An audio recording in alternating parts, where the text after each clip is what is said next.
And I'll give the floor to the representative of Pakistan. Thank you, Mr. President.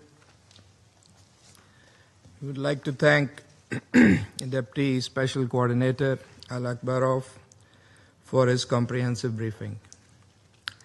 President, for over 2 years, the world has witnessed in anguish and disbelief a devastating war in Gaza, inflicting untold suffering on the Palestinian people in the Strip, blockaded, bombarded, besieged, starved, over 70,000 martyred, mostly women and children, almost the entire socio-economic infrastructure reduced to rubble.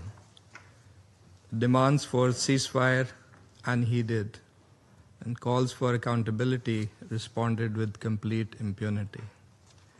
Yet, amidst this carnage, and despite the relentless Israeli onslaught, two major developments took place.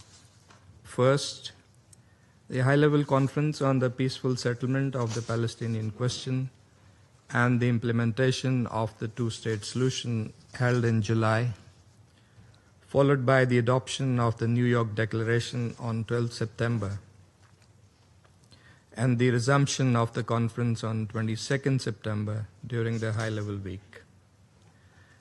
The declaration committed to taking tangible, time-bound, and irreversible steps for the realization of an independent state of Palestine, reflecting the overwhelming desire of the international community.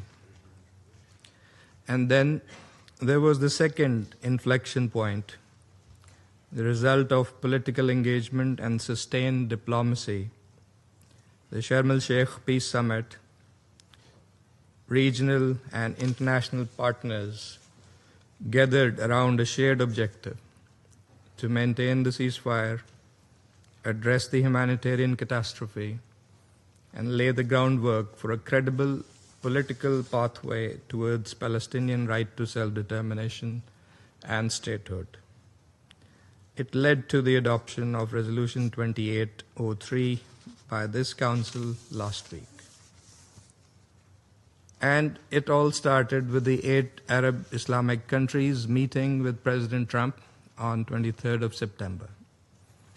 As part of that important group, Pakistan welcomed the initiative and personal engagement of President Trump and the proposals to end the war, rebuild Gaza, prevent displacement, advance comprehensive peace, and halt the annexation of the West Bank.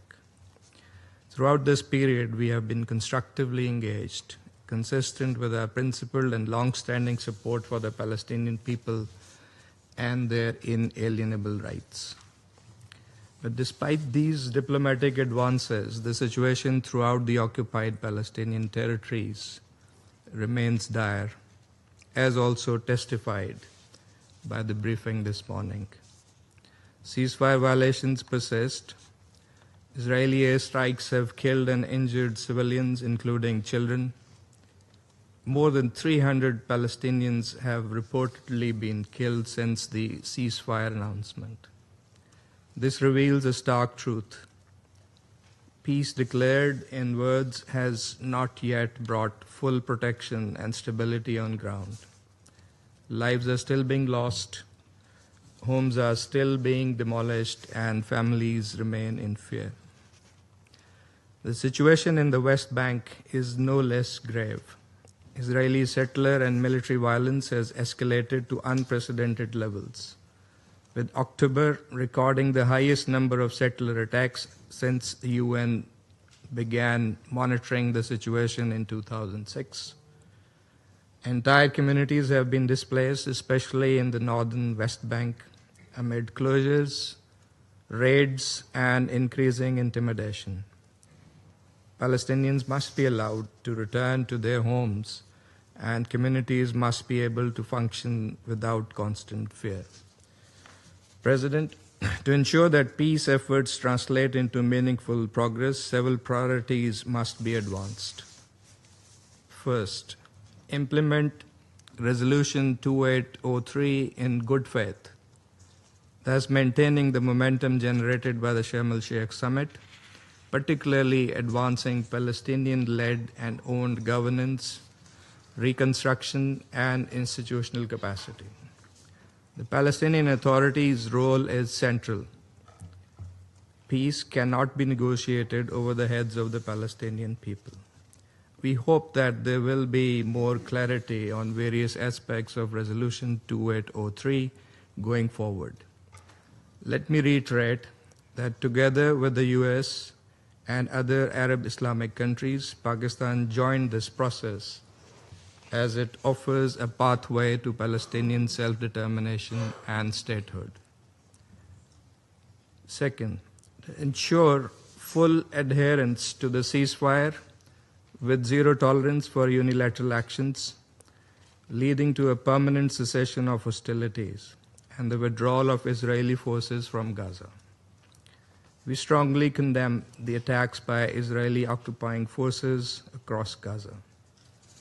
Third, guarantee unhindered humanitarian access. With winter approaching, Gaza's exhausted, displaced, and traumatized population requires full protection and assistance at scale. Obstruction of humanitarian assistance is a violation of international law and must end. Fourth, recovery and reconstruction of Gaza must commence without delay. Fifth, there must be no annexation and no forced displacement under any circumstances. Territorial integrity of Gaza and its contiguity with the West Bank are indispensable for a viable, sovereign, and independent state of Palestine. Sixth, bring an immediate end to Israel's illegal settlement, expansion, and all attempts to alter the demographic or legal character of the occupied Palestinian territory, including the historic status of Al-Haram al-Sharif. Seventh, to ensure accountability for grave violations of international law, because without justice, there can be no sustainable peace. And eighth, to break the cycle of violence, it is necessary to end the Israeli occupation of all Arab territories, including in Palestine, Syria, and Lebanon. There must be a political horizon, a credible, time-bound political process anchored in relevant UN resolutions, leading to a sovereign, independent, and contiguous state of Palestine based on pre-1967 borders with Al-Quds al-Sharif as its capital. The International Conference on the Two-State Solution, its New York Declaration, and the Peace Plan complement each other and should serve to advance concerted and coordinated action to implement commitments for the realization of the ultimate shared goal, that is, the establishment of the Palestinian state in accordance with international legitimacy. That is imperative for durable peace and stability in the Middle East. And we must ensure that we succeed in this objective. President, Pakistan reaffirms its unwavering solidarity with the Palestinian people.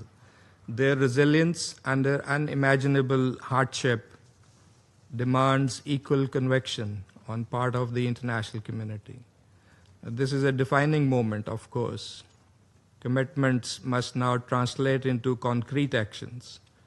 Pakistan stands firmly with Palestine in its struggle for dignity, justice, self-determination, and the realization of their independent state. I thank you. I thank the representative of Pakistan for the statement.